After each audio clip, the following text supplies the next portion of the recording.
Hello hi welcome नमस्ते। मेरा नाम ऋतिक। तो आज हम फिर से बात करने वाले हैं एक और इंटरेस्टिंग कंसेप्ट के ऊपर। तो ये वीडियो उन बच्चों के लिए मोस्ट इंपॉर्टेंट होने वाली है जिनका या तो सेमेस्टर 3 का एग्जाम होने वाला है या फिर जिनके पास सब्जेक्ट है इंटरमीडिएट माइक्रो इकोनॉमिक्स।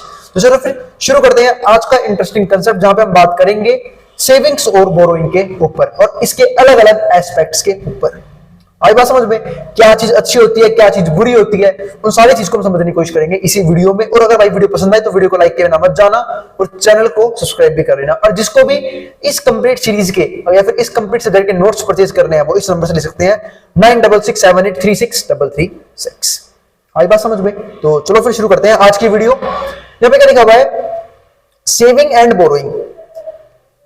तो इसके ऊपर हमें बात करनी है। पहले बात तो सेविंग क्या होती है कि जो पैसा हम कंज्यूम नहीं करते बचा लेते हैं उसको हम बोलते हैं सेविंग। और बोरिंग क्या होती है, उधार, है ना। जब हमें किसी भी काम के लिए पैसे की कमी पड़ जाए तो हम क्या लेते हैं, उधार लेते हैं, किसी से लोन पे लेते हैं, ठीक है।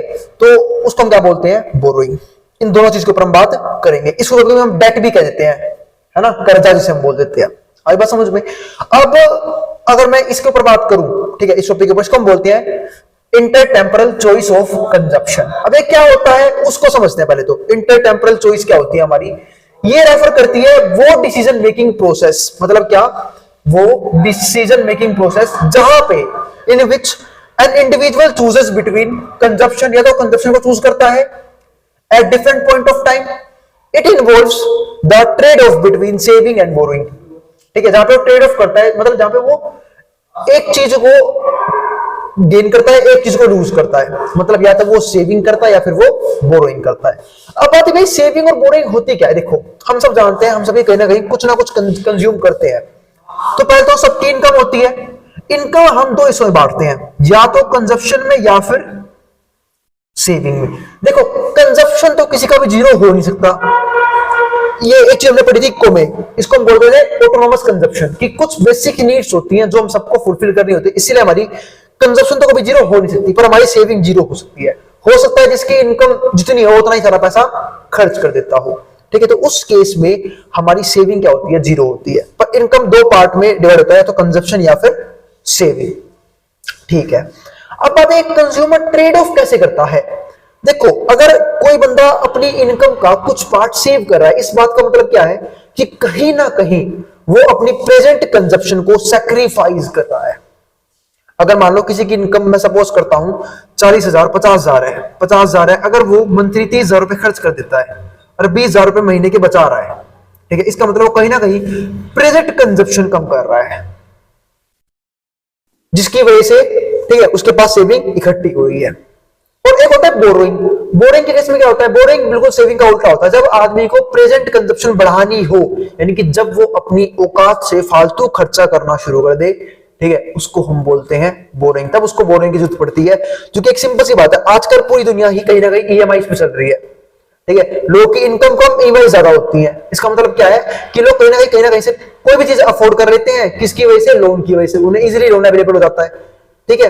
तो जो हमारे पर क्या बनता है, एक तरह से डेट ट्रैप बोलता हूं उसे, कर्जे का ट्रैप बन जाता है कि लोग की इनकम, जैसे मान लो किसी की इनकम 50,000 है लेकिन वो कंजप्शन कर रहा है मंथली 70,000 रुपए की, तो 20,000 रुपए एक्स्ट्रा कहां से है उसके पास, कहीं ना कहीं से लिए होंगे उससे। लेकिन अब इस केस में क्या होगा, इस केस में जब उसे पैसे वापस करने पड़ेंगे तो बंदा कुछ ना कुछ इंटरेस्ट भी लेगा, क्योंकि हमेशा पैसे की एक वैल्यू होती है जिसको हम बोलते हैं टाइम वैल्यू ऑफ मनी। ये ध्यान रखना हमेशा, टाइम, टीवीएम बोलता हूं मैं इसे, टाइम वैल्यू ऑफ मनी, कि पैसे की एक टाइम वैल्यू होती है। और इस बात का मतलब क्या है कि टाइम के साथ पैसे की वैल्यू कम होती रहती है। आई बात समझ में। अगर मेरे पास आज 1 लाख रुपए है, ठीक है, और मेरे पास 10 साल बाद 1 लाख रुपए हो, दोनों में जमीन आसमान का अंतर है। हो सकता है उस टाइम पे उस 1 लाख रुपए की वैल्यू, ठीक है, आज के 1 लाख के बराबर 20-30 हजार के आसपास हो बस। आई बात समझ में। तो ऐसा क्यों होता है, क्योंकि टाइम वैल्यू ऑफ मनी के हिसाब से पैसे की वैल्यू टाइम के साथ कम होती रहती है, बिकॉज ऑफ इन्फ्लेशन। लगातार महंगाई बढ़ रही है, और इसीलिए लोग जब भी किसी को लोन देते हैं या फिर किसी भी जगह इन्वेस्टमेंट करते हैं तो कहीं ना कहीं इंटरेस्ट चार्ज करते हैं उस चीज से बचने के लिए, ठीक है, कि इन्फ्लेशन उनको दिक्कत ना दे। अब समझते हैं इसी बात को। तो trade off between saving and borrowing, तो जब भी कोई कंज्यूमर ट्रेड ऑफ करता है सेविंग और बोरोइंग के बीच में, उसको हम बोलते हैं इंटेम्पोरल चॉइस। अब यहां देखते हैं सेविंग का मतलब क्या होता है। Saving involves sacrificing current consumption, तो जो बंदा सेविंग कर रहा है वो कहीं ना कहीं अपने कुछ ना कुछ करंट कंजप्शन को सैक्रिफाइस कर रहा है। जो चाहता तो कंज्यूम कर सकता था, यानी कि अपनी लाइफस्टाइल बेटर कर सकता था, महंगे कपड़े खरीद सकता था, महंगा फूड खा सकता था, ठीक है, उन चीजों को कहीं ना कहीं सैक्रिफाइस कर रहा है पैसों को बचाने के लिए, for sake of future consumption, ताकि वो क्या कर सके, फ्यूचर में कंज्यूम कर सके। इसको लेके मुझे एक बात याद आती है जो मैंने सीखी अपनी जिंदगी में, कि पैसे में बहुत खास बात होती है। पैसा हमेशा एक बात बोलता है कि आज मुझे बचा लो, फ्यूचर में मैं आपको बचा लूंगा। क्यों? क्योंकि फ्यूचर में मान लो कोई भी इमरजेंसी सिचुएशन आ गई, लोगों के पास फंड ही नहीं होता इमरजेंसी सिचुएशन के लिए, आई बात समझ में, तो उस चीज से बचने के लिए पैसा आपकी हेल्प करता है। तो पैसे में सबसे बड़ी काबिलियत होती है कि वो साफ बोलता है कि आज तुम मुझे बचा लो, कल मैं तुम्हें बचा लूंगा, ठीक है। तो यही देखो, तो उसने क्या किया, सेक्रीफाइस किया करंट कंजप्शन का, ताकि क्या कर सके, फ्यूचर में कंज्यूम कर सके, ठीक है। वाइल बोरोइंग, लेकिन बोरोइंग में क्या होता है, involve sacrificing future consumption, future में आप कंजप्शन नहीं कर पाओगे, ठीक है, for the sake of current consumption, जहां पे लोग करंट कंजप्शन ज्यादा करते हैं, ठीक है। इसके बाद क्या आता है, सेविंग डायग्राम क्या होता है। सेविंग डायग्राम शो करता है रिलेशनशिप किसके बीच में, कंजप्शन और सेविंग के बीच में, ठीक है। मतलब क्या, जो आप आज कंज्यूम कर रहे हो उसके बीच में, और जो फ्यूचर में कंज्यूम करने वाले हो उसके बीच में, कंजप्शन इन फ्यूचर, इसके बीच में। जहां पे हमारा वर्टिकल एक्सिस कौन सा होता है, जिसको हम बोलते हैं वाई एक्सिस, देखो ये ना वाई एक्सिस, ठीक है, ये हमारा शो करता है कहीं ना कहीं आज ही कंजप्शन को, ठीक है, कंजप्शन टुडे। और जो हॉरिजॉन्टल एक्सिस होता है यानी कि एक्स एक्सिस, वो दिखाता है फ्यूचर कंजप्शन। अब समझते हैं जब द बजट कॉन्स्ट्रेंट, तो हमने दो चीज देखी, क्या कि सेविंग करने क्या बेनिफिट होते हैं और बोरिंग से क्या नुकसान होते हैं, ठीक है। अब मैं कुछ चीजें और समझाता हूं आप लोगों को इस टर्म में, इससे आगे बढ़ने से पहले कि बजट कॉन्स्टेंट क्या होता है। सुनो भाई, देखो हमने समझ लिया इनकम के दो टर्म है, या तो बंदा सेविंग करेगा या वो क्या करेगा, बोरोइंग करेगा, यानी कि उधार लेगा। अब एक सिंपल सी बात है, सेविंग करने के बेनिफिट क्या है कि आज मान लो किसी ने अपनी एनुअल इनकम का एक पार्ट बचा लिया, मैं मान लेता हूं 1 लाख रुपए बचा लिया, ठीक है। अगर वो इसको कहीं ना कहीं अब सेव किया है तो कहीं ना कहीं से इन्वेस्ट करेगा, क्योंकि देखो घर में जो इस कैश को रखेगा वो भी कहीं ना कहीं थोड़ी सी बेवकूफी कर रहा है अपनी सेविंग को घर में रखे, क्यों, क्योंकि इसकी वैल्यू कम हो रही है धीरे धीरे बिकॉज ऑफ इन्फ्लेशन। तो इसको वो कहीं ना कहीं क्या करेगा, इन्वेस्ट करेगा। अब इन्वेस्ट करने की कुछ जगह होती है, अगर आप बात करूं इन्वेस्टमेंट की, इन्वेस्टमेंट कहां कहां कर सकते हैं, इन्वेस्टमेंट हम इसे कर सकते हैं या तो किसी को उधार पे दे दिया, यानी कि लैंड कर दिया अपने अमाउंट को, या फिर हमने स्टॉक मार्केट में इन्वेस्ट कर दिया, और सबसे इजी वे या तो हमने बैंक में रख दिया। अब बैंक में भी दो तरीके होते रखने के, या तो सेविंग अकाउंट में या फिर एफडी करवा दी, फिक्स डिपॉजिट, ठीक है, तो बैंक में रख दिया, या फिर और कहां इन्वेस्ट कर सकते हैं इस पैसे को, बॉन्ड्स में कर दिया, जो गवर्नमेंट बॉन्ड निकालती है उसमें इन्वेस्ट कर दिया। तो अलग अलग जगह हम इस पैसे को इन्वेस्ट कर सकते हैं। और इन्वेस्ट क्यों करते हैं, क्योंकि मान लो कि आज मैं 1 लाख रुपए में कुछ गुड्स खरीद सकता हूं, लेकिन यह है 1 साल की बात। लेकिन अब बात करूं फ्यूचर कंजप्शन में, कि जब मैं इसे कंज्यूम करने वाला हूंगा तो जो गुड्स में 1 लाख रुपए में खरीद पाऊंगा वही गुड्स अब 1,20,000 में आएंगे। तो बात ये 20,000 रुपए जो बढ़ गए, ये मैं अपनी जेब से क्यों दूं, जब मैंने पैसा बचाया था, तो इसलिए हम इस पैसे को करते हैं इन्वेस्ट, कि 1 लाख पे कुछ ना कुछ ब्याज आएगा, वो ब्याज हो सकता है कि 1,20,000 हो जाए, तो वो हमारे इन्फ्लेशन को बीट कर देगा। और मैं अगर इन्फ्लेशन के एक्चुअल ग्राफ की बात करूं तो किसी बंदे को अगर इन्फ्लेशन रेट को बीट करना है तो उसे कम से कम 6.5 से 7% का इंटरेस्ट रेट एनुअली चाहिए होता है, तब जाके इन्फ्लेशन बीट होता है। इसका मतलब एफडी का जो रेट मिलता है ना ब्याज का, उससे कहीं ना कहीं जाके इन्फ्लेशन बीट होता है। आई बात समझ में? तो ये हमारे पास एक चीज थी किसके बारे में, सेविंग और बोरोइंग के बारे में। तुमने सेविंग देखी, ठीक है, पर बोरोइंग में उल्टा होता है। चलो, या तो हमें ब्याज मिल रहा है, इंटरेस्ट मिल रहा है, पैसा इन्वेस्ट हो रखा है, हमारा पैसा भी काम पे लगा हुआ है पैसे कमाने में, ठीक है, लेकिन बोरोइंग में इसका उल्टा होता है। अब कई लोग बोरो करते हैं किसी भी तरीके से, ईएमआई पे चीजें ले लेते हैं, बहुत से तरीके होते हैं बोरो करने के। उसके चक्कर में होता क्या है, उन्हें कहीं ना कहीं इंटरेस्ट देना पड़ता है, जिसकी वजह से जो कंपाउंडिंग होती है ना, पावर ऑफ कंपाउंडिंग उनके रिवर्स में काम कर रही होती है।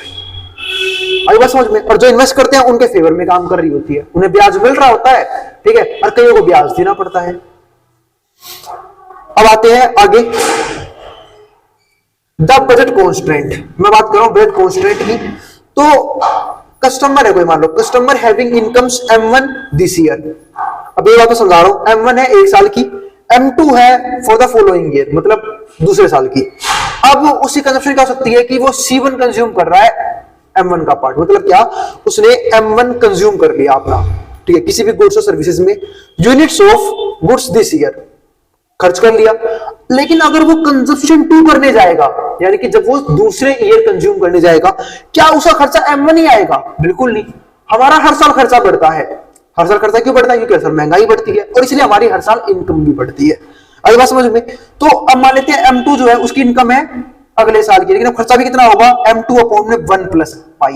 अब ये 1 प्लस पाई क्या है, या फिर यहां पर लिख लो C1 प्लस पाई, ठीक है, कि पहले जितनी कंजप्शन हुई थी उसमें पाई ऐड हो गया, और ये पाई क्या है? Inflation rate. क्या था ना मैं, कि जब पहले 1 लाख का खर्चा 1 लाख बचे, तो अगले साल इस 1 लाख में आप जितने सर्विस खरीद सकते हो वो हो सकता है 1,20,000 में आपको मिले। किसकी वजह से? इन्फ्लेशन की वजह से, ठीक है। तो units of goods following year, अब इसमें क्या है हमारे पास? एज अ रिजल्ट M1 उसके लिए क्या होगा? सही कंजप्शन स्केल होगा।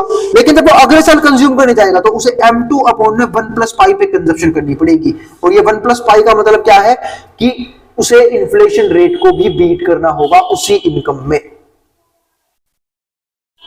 अब आगे देखते हैं, सेटिस्फाई द फाइनेंशियल रेस्ट्रिक्शन। इस तरीके से फाइनेंशियल रेस्ट्रिक्शन से बच सकता है, वरना और कोई तरीका नहीं है। अब यहां देखो, if our consumer decide to save money less than M1, इसका मतलब क्या है? And less than M1 this year, ठीक है, मतलब उसने कुछ पैसा बचा लिया, मनी सेव कर ली, ठीक है, और M1 से कम खर्च किया 1 साल के अंदर, he will be able to spend more than M2 1 plus I next year. तो वो नेक्स्ट ईयर में इससे फालतू खर्चा कर पाएगा।